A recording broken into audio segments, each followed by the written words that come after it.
Welcome to Dr. Jester Rants, and I'm gonna rant about this from the post-millennial. Fact check, Vox falsely claims George Floyd was killed in a police shooting. Yes, that's exactly how things are going with the mainstream media. They peddle fake news over and over and over again, and they are never called out by their own. Imagine if this was done by a right-wing publication. There would be uproar. Yeah, there will be political fact-check, snopes, and many other outlets claiming, fake news, fake news, fake news. They'll be doing pretty much that. Trust me, they would be pretty much coming all over with their little titties. But here we are. Vox claimed in an article attempting to cancel country music singer and songwriter Dolly Parton, or that George Floyd, who died in a police custody in Minneapolis last May, was killed in a police shooting. Vox falsely claimed in an article attempting to cancel... okay, already. Right. Writing for Vox, journalist, well, mostly an activist, journalizing,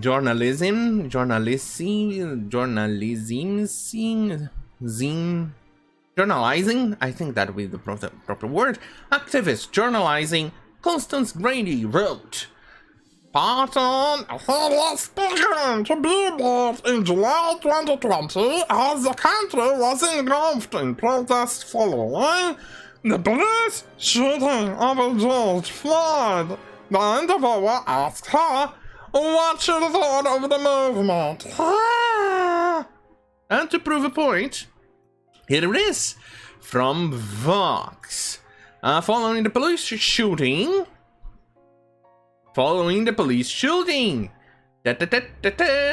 Vox. How Dolly Parton became secular American saint. February 26, 2021. Activist journalizing Constance Grady. See? That's the thing. Darling Latin of the Chicago Tribune made the same mistake in Chicago Tribune in August 12, 2020, writing, after months of protests and civil unrest over the police shooting of George Floyd, Chicagoans were tested Monday on what we have learned. Let's see if that is still the case on Chicago Tribune. Let's just move on before we get doxxed.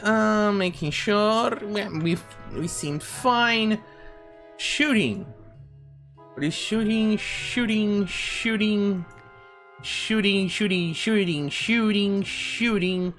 Okay, let me just make sure the shooting off.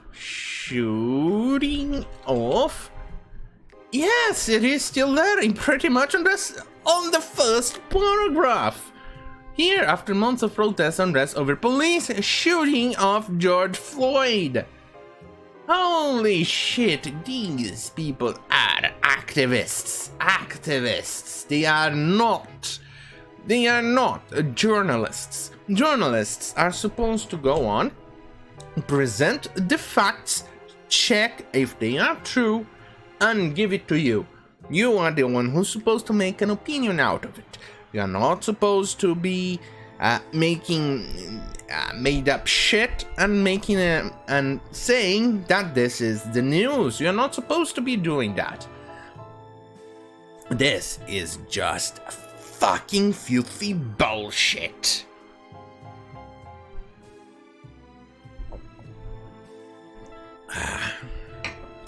It's disheartening to see how journalism has fallen.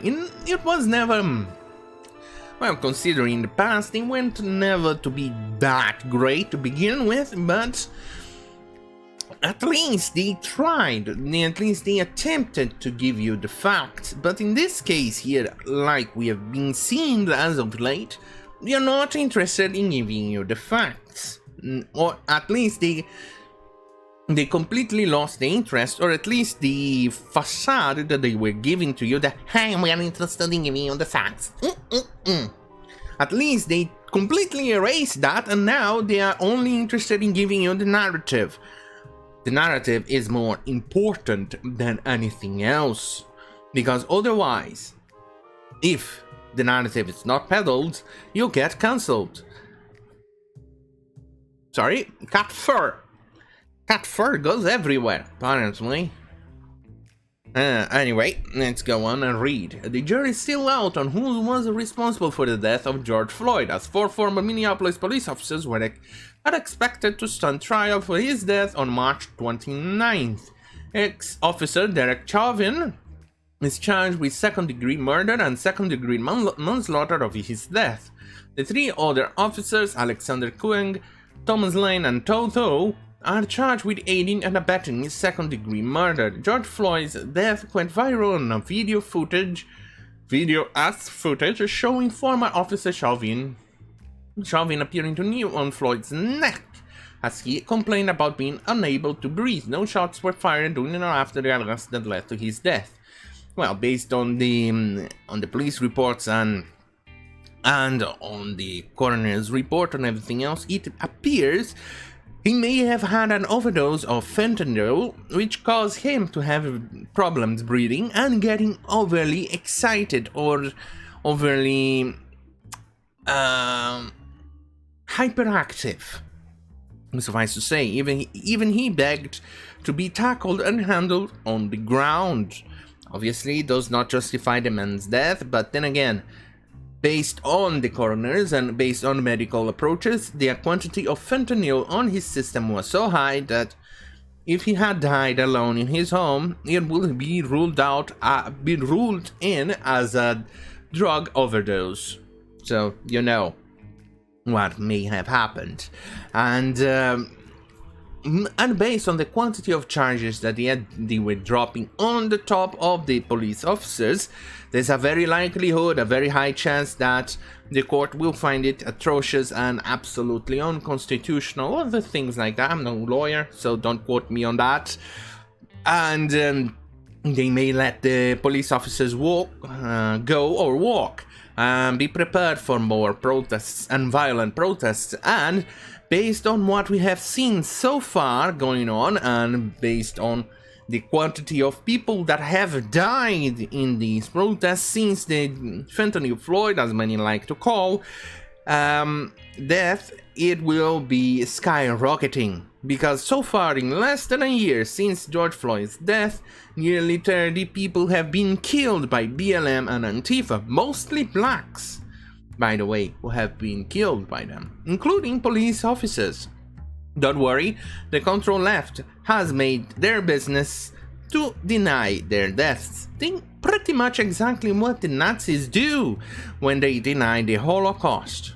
Or the communists when they deny their genocides, especially the Holodomor genocide. So basically, the socialists are doing the socialist thing, which is deny their hands on death. Fascinating. The more things change, the more they stay the same.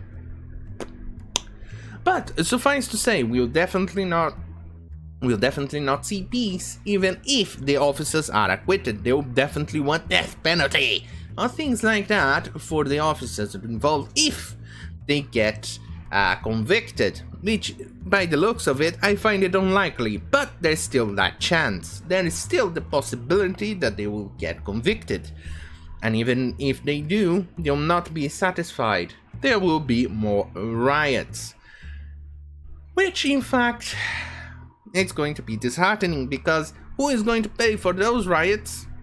No, it's not the rich kids that are protesting for Antifa. It's the poor businesses, the poor business owners, the poor store owners, the store clerks, and the jobs that come within and with those shops. Trust me, people will suffer directly and indirectly, and I'm not even counting the deaths that will come after this. So, with that being said, don't forget to like, share, and subscribe this video, because I absolutely need your help. Because even just smashing, getting your very filthy big finger on your mouse and liking and upvoting this video is an interaction. And an interaction is what YouTube algorithm wants. So please go on and help me there. Please. I'm begging here, god damn it. So, with that, don't forget to go and head to minds.com/Dr. Jester for that exclusive and uncensored opinion. So, thank you for watching. Good night.